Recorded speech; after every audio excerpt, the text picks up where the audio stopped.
તગડી ખાતે જીએમડીસી કોલસાની ખાણમાં security ગાર્ડે truck ચાલકને માર મારતા સારવાર હેઠળ ખસેડાયો. તગડી ખાતે જીએમડીસી કોલસાની ખાણમાં ઇકબાલભાઈ યુનુસભાઈ બેલીમ ગાડી ભરવા ગયા હતા. તે સમયે હાજર સિક્યુરિટી સાથે તુકારો કરી વાત કરતા ઉશ્કેરેલા સિક્યુરિટી ગાર્ડે ધોકા વડે ઇકબાલભાઈ બેલીમને માર મારતા તેઓને સારવાર અર્થે ખસેડાયા હતા, જ્યાં હોસ્પિટલ પોલીસ ચોકી ખાતે સિક્યુરિટી વિરુદ્ધ રાવ કરી હતી.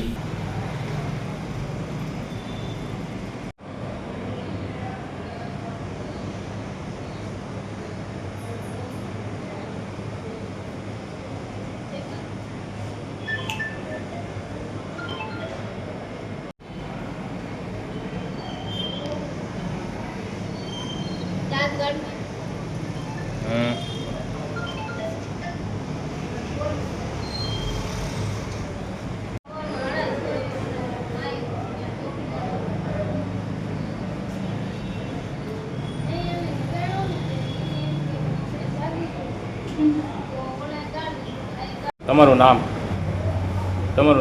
બેલીમ ઇકબાલ યુનુસભાઈ. કઈ જગ્યા રહ્યો ભાઈ? મોતીતળા કુંભારવાળા કાદરી મસીવાળા ખાતે. શું બનાવજો મોટા ભાઈ? હું હવામાં રાત્રે 11:30 ગાડી લઈને ભરવા જતો હતો, તો પછી એના લાઈનમાં હતો. મારો 178માં વારો હતો. પછી 2 નંબરની ગેટ વટીને કાંઠે પગવા ગયો ને, તો હું ઘડી ખુઈ ગયો, નટ પડી ગયો એટલે તો પછી મને જગાડવા આવ્યો તો વાંયથી છે ને, વાંયથી આવ્યો તો મેં કીધું મારો ભાઈબંધ છે, તો મેં એમ કીધું કે તું ઉઈ જાઉં ગાડી ચાલુ કરીને, મારે હેર ભરાતા વાર લાગશે એમ.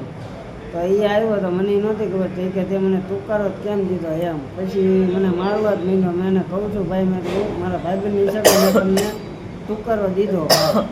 તો મને કહે કે તુકારાથી વાત જ નહીં કરવાની. મેં કીધું હશે. તો મને એ ડાયરેક્ટ ધોકો મારવા માંડ્યો ને અહીંયા આંખ ઉપર બાકોસિયા ભરી ગયો ને પગમાં ધોકો માર્યો ને પડખામાં માર્યો ને હાથમાં માર્યો. મારવાનું કારણ? બસ એને તુકારો દીધો ને એને ઓલું થયું. કઈ કંપનીનો ચોકીદાર હતા? જીએમડીસી તગડી કોલસાની ખાણ ઉપર ફરિયાદ કરવાની? હા, એની ઉપર ફરિયાદ કરવાની છે. આની પહેલાં એ મારી ઉપર કર્યું હતું, ભાઈ દાદ ઉતારીને એમાં મને માર્યો. એ વિડીયો મારી પાસે છે. તો તારે જ્યાં થાય કરવું ને કરી લે, જેમ તો પોલીસ કેસ કરવો તો કરી લેજે.